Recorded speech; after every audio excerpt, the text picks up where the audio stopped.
In the forest, evening was already beginning to fall, and they walked in silence. Charles and Fortinbras gambled on ahead. Calvin walked with Meg, his fingers barely touching her arm in a protective gesture.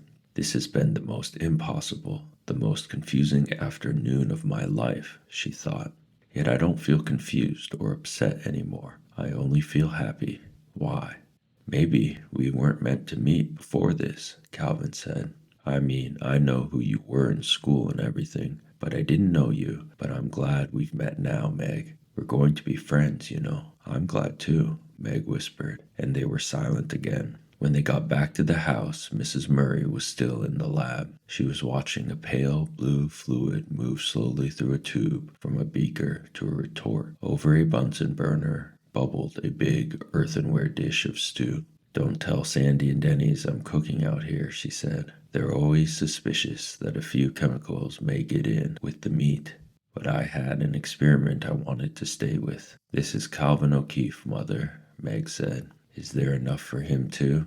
It smells super. Hello, Calvin. Mrs. Murray shook hands with him. Nice to meet you. We aren't having anything but stew tonight, but it's a good thick one. Sounds wonderful to me, Calvin said. May I use your phone so my mother'll know where I am? Of course. Show him where it is, will you? Please, Meg. I won't ask you to use the one out there if you don't mind. I'd like to finish up this experiment. Meg led the way into the house. Charles Wallace and Fortinbras had gone off. Outdoors, she could hear Sandy and Denny's hammering at the fort they were building up in one of the maples. This way, Meg went through the kitchen and into the living room. I don't know why I call her when I don't come home, Calvin said, his voice bitter. She wouldn't notice. He sighed and dialed. Ma, he said. Oh, Hinky, tell Ma I won't be home till late. Now don't forget, I don't want to get locked out again. He hung up, looked at Meg. Do you know how lucky you are? She smiled rather wryly. Not most of the time. A mother like that, a house like this. Gee, your mother's gorgeous. You should see my mother. She had all her upper teeth out and Pop got her a plate, but she won't wear it, and most days she don't even comb her hair. Not that it makes much difference when she does. He clenched his fists. But I love her. That's the funny part of it. I love them all, and they don't give a hoot about me. Maybe that's why I call when I'm not going to be home, because I care. Nobody else does. You don't know how lucky you are to be loved. Meg said in a startled way. I guess I never thought of that. I guess I just took it for granted. Calvin looked somber. Then his enormous smile lit up his face again. Things are going to happen, Meg. Good things. I feel it. He began wandering, still slowly, around the pleasant, if shabby, living room. He stopped before a picture on the piano of a small group of men standing together on a beach. Who's this? Oh, a bunch of scientists. Where? Meg went over to the picture. Cape Canaveral, this one's father. Which? Here, the one with the glasses. Yep, the one who needs a haircut, Meg giggled, forgetting her worries in her pleasures at showing Calvin the picture. His hair's sort of the same color as mine, and he keeps forgetting to have it cut. Mother usually ends up doing it for him. She bought clippers and stuff, because he won't take the time to go to the barber. Calvin studied the picture. I like him, he announced judiciously. Looks kind of like Charles Wallace, doesn't he? Meg laughed again. When Charles was a baby, he looked exactly like father. It was really funny. Calvin continued to look at the picture. He's not handsome or anything, but I like him. Meg was indignant. He is too handsome. Calvin shook his head. Nah, he's tall and skinny, like me. Well, I think you're handsome, Meg said. Father's eyes are kind of like yours too, you know. Really blue. Only you don't notice his as much because of the glasses. Where is he now? Meg stiffened, but she didn't have to answer because the door from the lab to the kitchen slammed, and Mrs. Murray came in, carrying a dish of stew. Now, she called, I'll finish this up properly on the stove. Have you done your homework, Meg? Not quite, Meg said, going back into the kitchen. Then I'm sure Calvin won't mind if you finish before dinner. Sure, go ahead. Calvin fished in his pocket and pulled out a wad of folded paper. As a matter of fact, I have some junk of mine to finish up. Math. That's one thing I have a hard time keeping up in. I'm okay on anything to do with words, but I don't do as well with numbers. Mrs. Murray smiled. Why don't you get Meg to help you? But see, I'm several grades above Meg. Try asking her to help you with your math, anyhow, Mrs. Murray suggested. Well, sure, Calvin said. Here, but it's pretty complicated. Meg smoothed out the paper and studied it. Do they care how you do it? She asked. I mean, can you work it out in your own way? Well, sure, as long as I understand and get the answers right. Well, we have to do it their way. Now look, Calvin, don't you see how much easier it would be if you did it this way? Her pencil flew over the paper. Hey, Calvin said, hey, I think I get it. Show me once more on another one. Again, Meg's pencil was busy. All you have to remember is that every ordinary fraction can be converted into an infinite periodic decimal fraction. See, so 3/7 is 0.428571. This is the craziest family. Calvin grinned at her. I suppose I should stop being surprised by now, but you're supposed to be dumb in school, always being called up on the carpet. Oh, I am. The trouble with Meg in math, Mrs. Murray said briskly, is that Meg and her father used to play with numbers, and Meg learned far too many shortcuts. So when they want her to do problems the long way around at school, she gets sullen and stubborn and sets up a fine mental block for herself. Are there any more morons like Meg and Charles around? Calvin asked. If so, I should meet more of them. It might also help if Meg's handwriting were legible, Mrs. Murray said. With a good deal of difficulty I can decipher it, but I doubt very much if her teachers can, or are willing to take the time. I am planning on giving her a typewriter for Christmas. That may be a help. If I can get anything right, nobody'll believe it's me, Meg said. What's a megaparsec? Calvin asked. One of Father's nicknames for me, Meg said. It's also 3.26 million light years. What's E equals mc squared? Einstein's equation. What's the E stand for? Energy. M, mass. C squared, the square of the velocity of light in centimeters per second. By what countries is Peru bounded? I haven't the faintest idea. I think it's in South America somewhere. What's the capital of New York? Well, New York City, of course. Who wrote Boswell's Life of Johnson? Oh, Calvin, I'm not any good at English. Calvin groaned and turned to Mrs. Murray. I see what you mean. Her I wouldn't want to teach. She's a little one-sided, I grant you, Mrs. Murray said, though I blame her father and myself for that. She still enjoys playing with her doll's house, though. Mother, Meg shrieked in agony. Oh, darling, I'm sorry, Mrs. Murray said swiftly, but I'm sure Calvin understands what I mean. With a sudden enthusiastic gesture, Calvin flung his arms out wide, as though he were embracing Meg and her mother, the whole house. How did all this happen? Isn't it wonderful? I feel as though I were just being born. I'm not alone anymore. Do you realize what that means to me? But you're good at basketball and things, Meg protested. You're good in school. Everybody likes you. For all the most unimportant reasons, Calvin said. There hasn't been anybody in the world I could talk to. Sure, I can function on the same level as everybody else. I can hold myself down, but it isn't me. Meg took a batch of forks from the drawer and turned them over and over, looking at them. I'm all confused again. Oh, so am I, Calvin said gaily. But now, at least, I know we're going somewhere. Meg was pleased and a little surprised when the twins were excited at having Calvin for supper. They knew more about his athletic record and were far more impressed by it than she. Calvin ate 5 bowls of stew, 3 saucers of jello, and a dozen cookies. And then Charles Wallace insisted that Calvin take him up to bed and read to him. The twins, who had finished their homework, were allowed to watch half an hour of TV. Meg helped her mother with the dishes, then sat at the table and struggled with her homework, but she couldn't concentrate. Mother, are you upset? She asked suddenly. Mrs. Murray looked up from the copy of an English scientific magazine through which she was leafing. For a moment she did not speak. Then, yes. Why? Mrs. Murray paused. She held her hands out and looked at them. They were long and strong and beautiful. She touched with the fingers of her right hand the broad gold band on the 3rd finger of her left hand. I'm still quite a young woman, you know, she said finally, though I realize that that's difficult for you children to conceive, and I'm still very much in love with your father. I miss him quite dreadfully. And you think all this has something to do with Father? I think it must have, but what? That I don't know, but it seems the only explanation. Do you think things always have an explanation? Yes, I believe that they do, but I think that with our human limitations, we're not always able to understand the explanations. But you see, Meg, just because we don't understand doesn't mean that the explanation doesn't exist. I like to understand things, Meg said. We all do, but it isn't always possible. Charles Wallace understands more than the rest of us, doesn't he? Yes. Why? I suppose because he's different, Meg. Different how? I'm not quite sure. You know yourself, he's not like anybody else. No, and I wouldn't want him to be, Meg said defensively. Wanting doesn't have anything to do with it. Charles Wallace is what he is. Different, new. New? Yes, that's what your father and I feel. Meg twisted her pencil so hard that it broke. She laughed. I'm sorry. I'm really not being destructive. I'm just trying to get things straight. I know. But Charles Wallace doesn't look different from anybody else.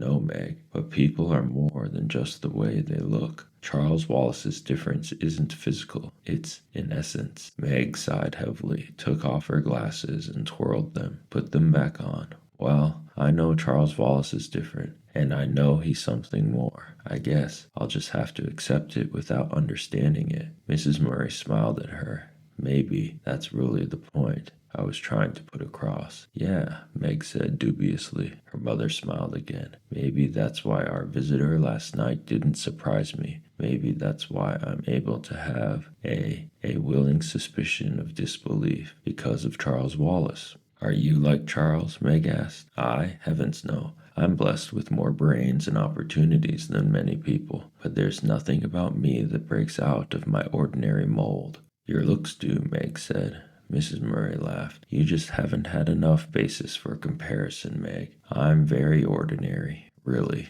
Calvin O'Keefe, coming in, then said, Ha ha. Charles all settled? Mrs. Murray asked. Yes. What did you read to him? Genesis, his choice. By the way, what kind of an experiment were you working on this afternoon, Mrs. Murray?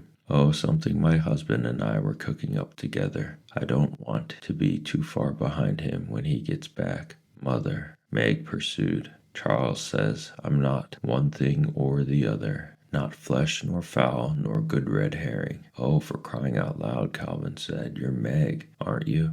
Come on, let's go for a walk. But Meg was still not satisfied. And what do you make of Calvin? She demanded of her mother. Mrs. Murray laughed. I don't want to make anything of Calvin. I like him very much, and I'm delighted he's found his way here. Mother, you were going to tell me about a tesseract. Yes, a troubled look came into Mrs. Murray's eyes. But not now, Meg, not now. Go out for a walk with Calvin. I'm going up to kiss Charles, and then I have to see that the twins get to bed. Outdoors, the grass was wet with dew. The moon was halfway up and dimmed the stars for a great arc. Calvin reached out and took Meg's hand with a gesture as simple and friendly as Charles Wallace's. Were you upsetting your mother? He asked gently. I don't think I was, but she's upset. About what? Father. Calvin led Meg across the lawn. The shadows of the trees were long and twisted, and there was a heavy, sweet, autumnal smell to the air. Meg stumbled as the land sloped suddenly downhill, but Calvin's strong hand steadied her. They walked carefully across the twins' vegetable garden, picking their way through rows of cabbages, beets, broccoli, pumpkins. Looming on their left were the tall stalks of corn. Ahead of them was a small apple orchard, bounded by a stone wall, and beyond this the woods through which they had walked that afternoon. Calvin led the way to the wall, and then sat there, his red hair shining silver in the moonlight, his body dappled with patterns from the tangled branches. He reached up, pulled an apple off a gnarled limb, and handed it to Meg, then picked one for himself. Tell me about your father. He's a physicist. Sure, we all know that. And he's supposed to have left your mother and gone off with some dame. Meg jerked up from the stone on which she was perched, but Calvin grabbed her by the wrist and pulled her back down. Hold it, kid. I didn't say anything you hadn't heard already, did I? No, Meg said, but continued to pull away. Let me go. Come on, calm down. You know it isn't true. I know it isn't true. And how anybody, after one look at your mother, could believe any man would leave her for another woman just shows how far jealousy will make people go, right? I guess so, Meg said. But her happiness had fled, and she was back in a morass of anger and resentment. Look, Dope, Calvin shook her gently. I just want to get things straight, sort of sort out the fact from fiction. Your father's a physicist. That's a fact, yes? Yes. He's a PhD several times over, yes. Most of the time he works alone, but some of the time he was at the Institute for Higher Learning in Princeton, correct? Yes. Then he did some work for the government, didn't he? Yes. You take it from there. That's all I know. That's about all I know, too, Meg said. Maybe Mother knows more. I don't know. What he did was, well, it was what they call classified. Top secret, you mean? That's right. And you don't even have any idea what it was about? Meg shook her head. No, not really. Just an idea, because of where he was. Well, where? Out in New Mexico for a while. We were with him there. And then he was in Florida at Cape Canaveral. And we were with him there too. And then he was going to be traveling a lot, so we came here. You'd always had this house? Yes, but we used to live in it just in the summer. And you don't know where your father was sent? No. At first, we got lots of letters. Mother and father always wrote each other every day. I think Mother still writes him every night. Every once in a while, the postmistress makes some kind of crack about all her letters. I suppose they think she's pursuing him or something, Calvin said rather bitterly. They can't understand plain, ordinary love when they see it. Well, go on. What happened next? Nothing happened, Meg said. That's the trouble. Well, what about your father's letters? They just stopped coming. You haven't heard anything at all? No, Meg said, nothing. Her voice was heavy with misery. Silence fell between them, as tangible as the dark tree shadows that fell across their laps, and that now seemed to rest upon them as heavily as though they possessed a measurable weight of their own.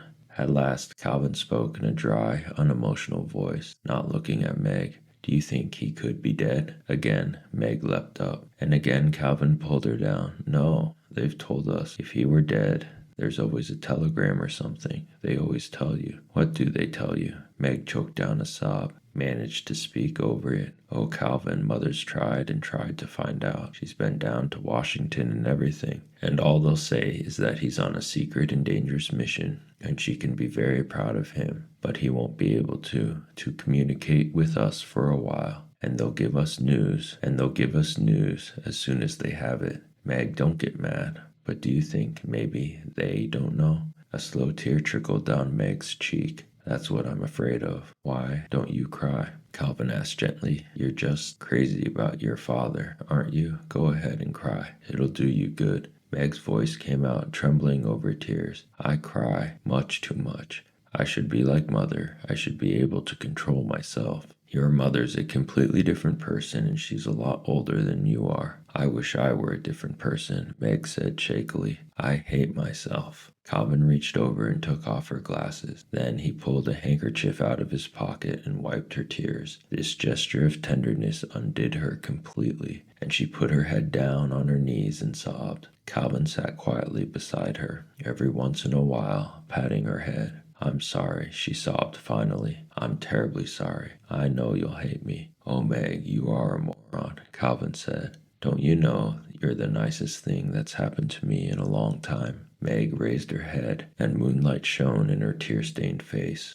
Without the glasses, her eyes were unexpectedly beautiful. If Charles Wallace is a sport, I think I'm a biological mistake. Moonlight flashed against her braces as she spoke. Now, she was waiting to be contradicted, but Calvin said, Do you know this is the first time I've seen you without your glasses? I'm blind as a bat without them. I'm nearsighted, like Father. Well, you know what? You've got dreamboat eyes, Calvin said. Listen, you go right on wearing your glasses. I don't think I want anybody else to see what gorgeous eyes you have. Meg smiled with pleasure. She could feel herself blushing, and she wondered if the blush would be visible in the moonlight. "Okay, hold it, you two," came a voice out of the shadows. Charles Wallace stepped into the moonlight. "I wasn't spying on you," he said quickly, "and I hate to break things up, but this is it, kids. This is it." His voice quivered with excitement. "This is what?" Calvin asked. "We're going." "Going? Where?" Meg reached out instinctively and grabbed for Calvin's hand.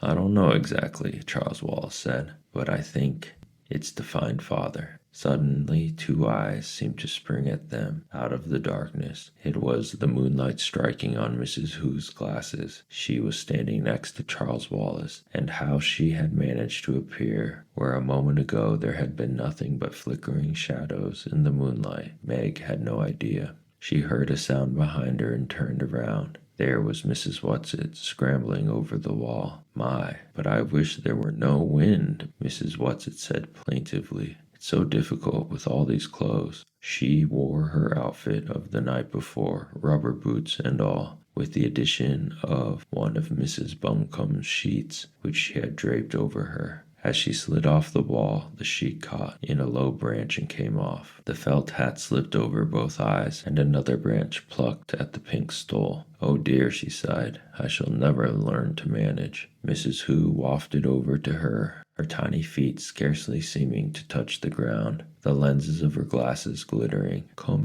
te pico fallo amor moroso, Dante. What grievous pain a little fault doth give thee." With a claw-like hand she pushed the hat up on Mrs. Whatsit's forehead, untangled the stole from the tree, and with a deft gesture took the sheet and folded it. "Oh, thank you," Mrs. Whatsit said. "You're so clever. Un asno viejo sabe más que un potro. Perez, an old ass knows more than a young colt." "Just because you're a paltry few billion years," Mrs. Whatsit was starting indignantly when a sharp, strange voice cut in. "All right, girls, this is no time for bickering. It's Mrs. Witch," Charles Wallace said. There was a faint gust of wind. The leaves shivered in it. The patterns of the moonlight shifted, and in a circle of silver something shimmered, quivered, and the voice said, "I do not think I will materialize completely. I find it very tiring,